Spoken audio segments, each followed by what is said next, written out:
Matching chords to melodies or riffs is like playing a game of dominoes. In dominoes, each piece has two ends, and your goal is to find another piece that matches one of those ends so the game can continue smoothly. In music, your melody or riff notes are like those domino pieces, and the chords you choose need to match those notes to create a smooth and cohesive sound. Let's start simple. First, you need a melody. Maybe you've already written one, or maybe it's something that just popped into your head. Either way, we need to break it down to see what notes we're working with. For example, here's a simple melody I created using the C major scale. This is the kind of thing anyone could create by experimenting with the white keys on the piano.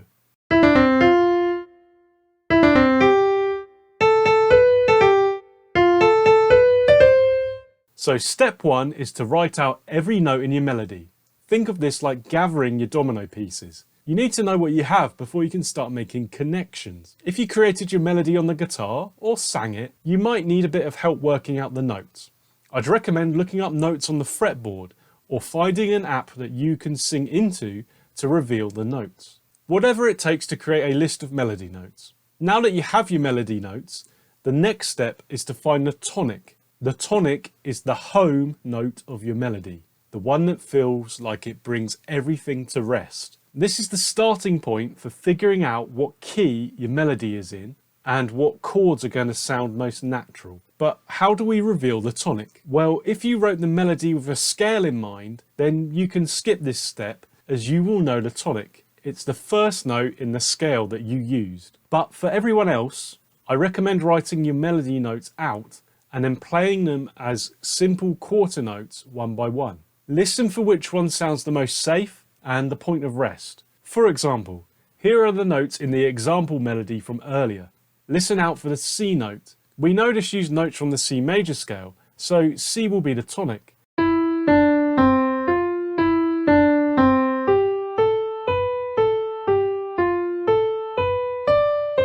Once you have a tonic and a set of melody notes, then you can try and work out what scale the melody uses.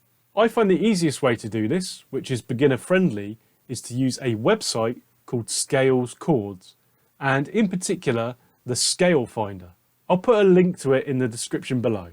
Input the notes in your melody and then click Find a Scale. The first four notes of the example melody are E, D, C and F. So I'll put them in and see what it says. You are now presented with a list of potential scales to choose. You'll probably find that your melody note selection could fit into several different scales. This is where identifying the tonic will have helped you. You can then select a scale which has the same tonic as your melody. So predictably, I would use the C major scale in my example. If you have a few options, I recommend choosing a major scale if you are a beginner. This will make matching chords and progressions a bit easier in the next step. Now you have a scale to work with, you can begin to harmonize it and reveal the chords that we're going to use to match with your melody or riff. I won't cover the process in detail here, but the quick version is you take a note and then you skip a note and then you skip another note to construct a 3-note chord, which is called a triad. This technique is also called stacking thirds. For example, if I did this for every note of the C major scale, I'd end up with the following 7 chords with associated Roman numerals and notes. C major, which is the 1 chord with the notes C, E and G, D minor, which is the 2 chord with the notes D, F and A, E minor, which is the 3 chord with the notes E, G and B, F major, which is the 4 chord with the notes F, A and C, G major, which is the 5 chord with the notes G, B and D, A minor, which is the 6 chord with the notes A, C and E, and B diminished, which is the 7 chord with the notes B, D and F. Each of these chords is made up of 3 notes. Your job is to match your melody notes to the chords that contain them. Just like in dominoes, the numbers or characters on the ends need to match for the game to continue. When melody notes are also contained in the chords being played underneath, then you create a safe, harmonious sound where everything feels like it's in the right place. Let's go back to our example. The first note is E. Which chords in the key of C major contain a note E? The E minor chord does, obviously, but so do C major and A minor. Right away, you have 3 different options that would match the melody note E. I'll repeat the E note and change from E minor to C major to A minor. Listen to how this melody note blends well with each of these chords. Which do you like the most?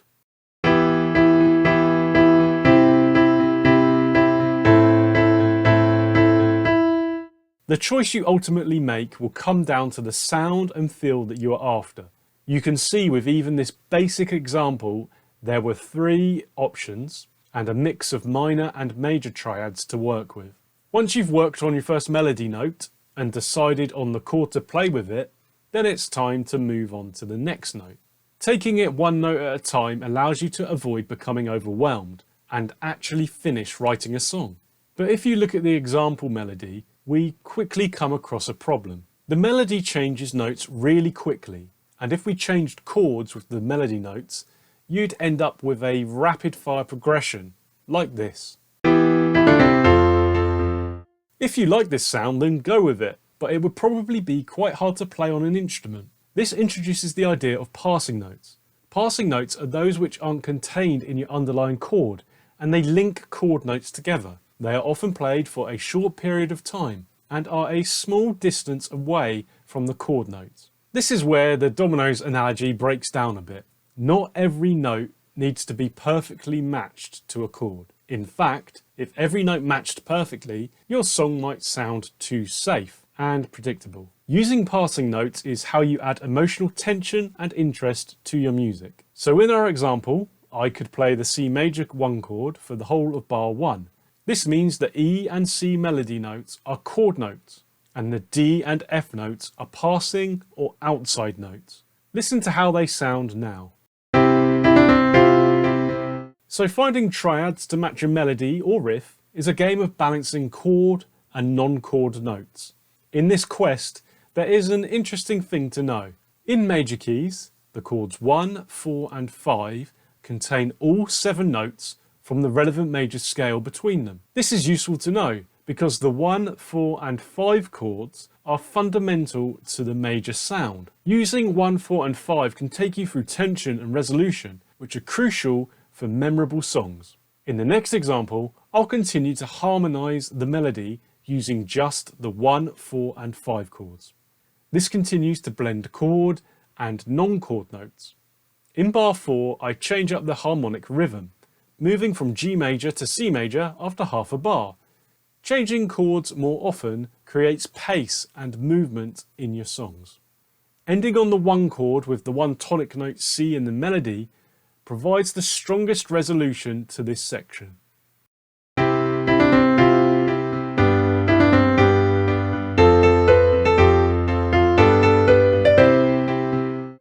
When thinking about which chord to select from a few potential options, it's worth considering what you want to achieve with the song, or at least this part of the song.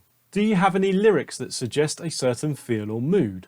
Or are you trying to highlight a particular word or words or contrast another song section? Remember that songs aren't set in stone and you can always change your mind later on. So whenever you decide on a chord for your melody, always keep a note of the options that you rejected. You never know when you might want to revisit the song. With that in mind, here's the example melody with a new set of chords to harmonise it. Listen to how the minor chords provide a more melancholic feel. In bar 4, I use the 7 chord B diminished to ramp up the tension, and then I use the 1 chord C major as before to resolve and end the melody with.